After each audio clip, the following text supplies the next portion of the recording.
Olá, bem-vindo ao Alô Senado, o programa interativo que leva diretamente para os senadores as questões que você quer discutir. A corrupção nas polícias, os gastos públicos e o número de ministérios. E mais, hoje é dia de tema da vez, que vai falar sobre um dos maiores desafios para o próximo governo.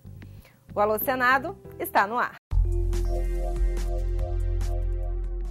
Durante o período eleitoral, um dos temas mais presentes na central de relacionamento do Alô Senado foi a educação. Foram centenas de mensagens, sempre com a mesma solicitação, que o governo priorize a educação pública nas suas ações. São mensagens como a do Francisvaldo Cândido de Brito, da cidade de Venturosa, no interior de Pernambuco.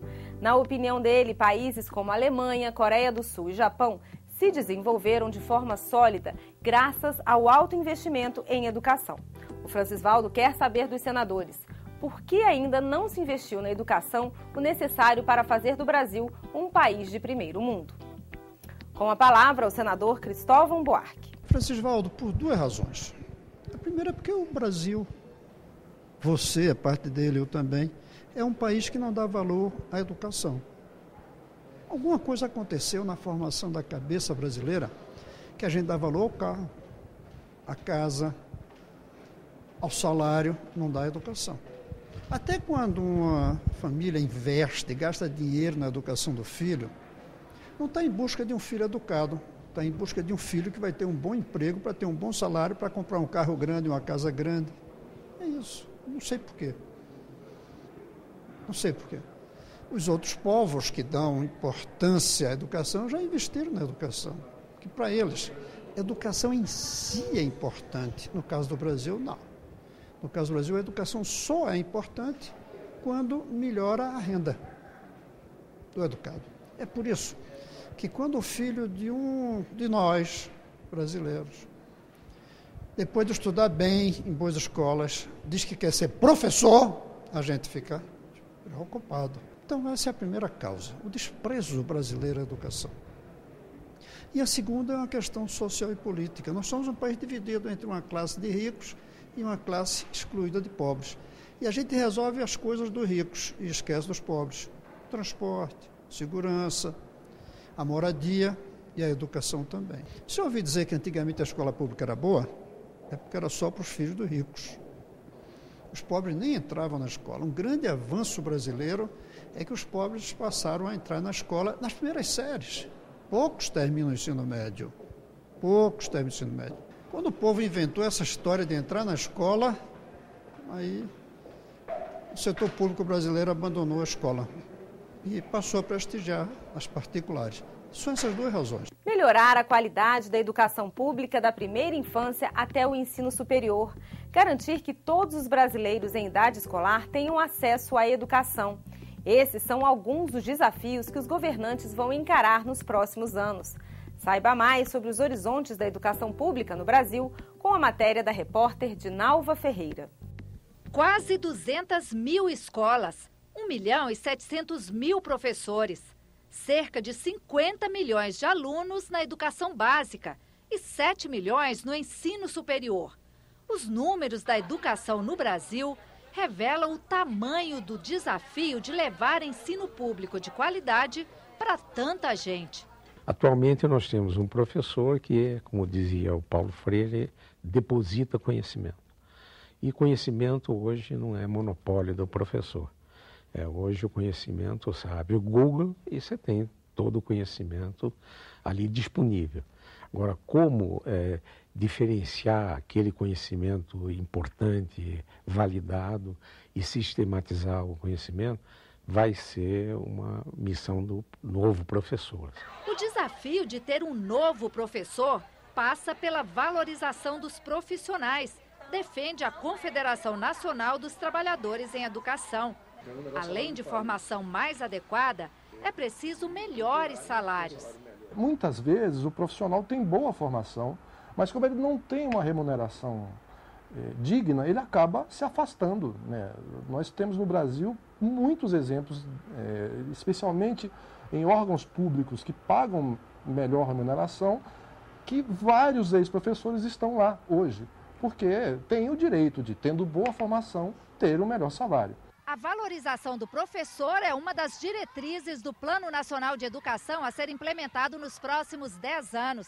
É uma das 20 metas do PNE, que inclui também a erradicação do analfabetismo, ampliação do número de vagas em creches, educação em tempo integral em pelo menos 50% das escolas e ainda a aplicação de 10% do PIB em educação até 2024.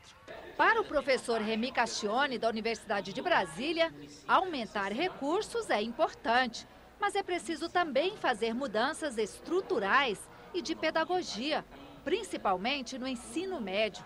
O censo da educação básica mostrou queda de 0,5% no total de matrículas de 2010 a 2013. Segundo ele, um currículo distanciado da realidade faz com que a taxa de evasão seja alta. O nosso ensino médio, por exemplo, ele é um só, que prepara para o vestibular. Só existe esse ensino médio no Brasil. Então, é este modelo que nós precisamos repensar. Nós precisamos ter um ensino médio onde que esses conteúdos possam ser atrativos, possamos fazer com que esses conteúdos sirvam para a vida prática desses jovens e também sirvam para eles se decidirem em relação ao futuro. Lá de São Luís do Maranhão, o Raimundo Barbosa de Araújo fez contato com o Alô Senado para criticar os casos de corrupção entre policiais de todo o Brasil. Ele pergunta aos parlamentares o que está errado, a criação das leis ou a falta de fiscalização que impede o cumprimento dessas leis.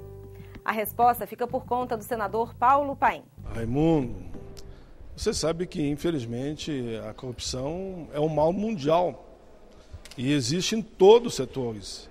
Existe aqui dentro do Congresso, existe junto aos empresários, existe junto aos banqueiros, existe no Executivo, existe no Judiciário, enfim, existe em todo o setor da sociedade.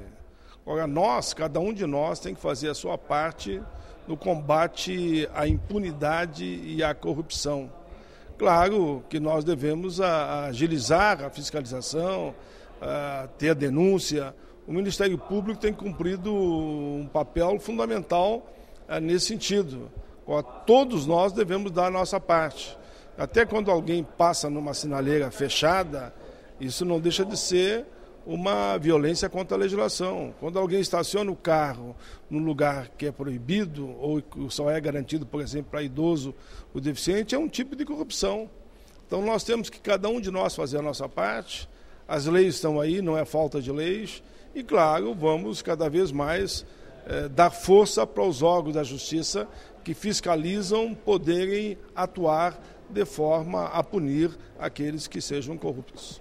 Pelo Facebook, o Edson Vieira pergunta: já que se fala muito em reduzir os gastos públicos, por que não diminuir a quantidade de ministérios?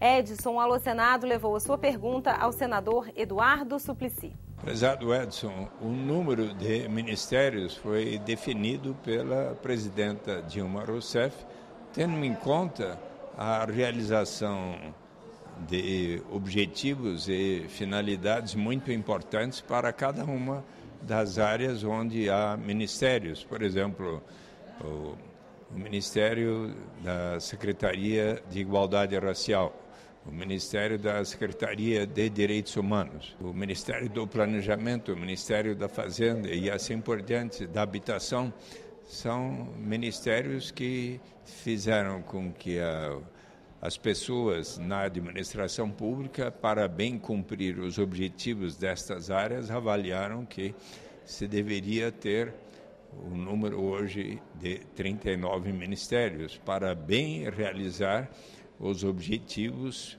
previstos no plano de governo da presidenta Dilma. O fato de se enxugar o número de ministérios não necessariamente significaria uma redução de gastos, porque para realizar os objetivos que cada um desses ministérios tem feito, talvez fosse menos eficiente se não houvesse esse número de ministérios. Essa é uma decisão da presidenta Dilma Rousseff. E por hoje é só. O Alô Senado volta na semana que vem com mais assuntos escolhidos por você. Continue participando e mandando as suas mensagens. Para falar com o Alô Senado pelas redes sociais, os endereços são twitter.com/alosenado e facebook.com/alosenado federal. Por telefone, ligue de graça para o 0800 61 2211. E para deixar uma mensagem escrita no site da TV Senado, acesse www.senado.leg.br/TV. Nessa página, basta ir até o menu Serviços e clicar em Fale Conosco. A gente se vê no próximo Alô Senado. Até lá!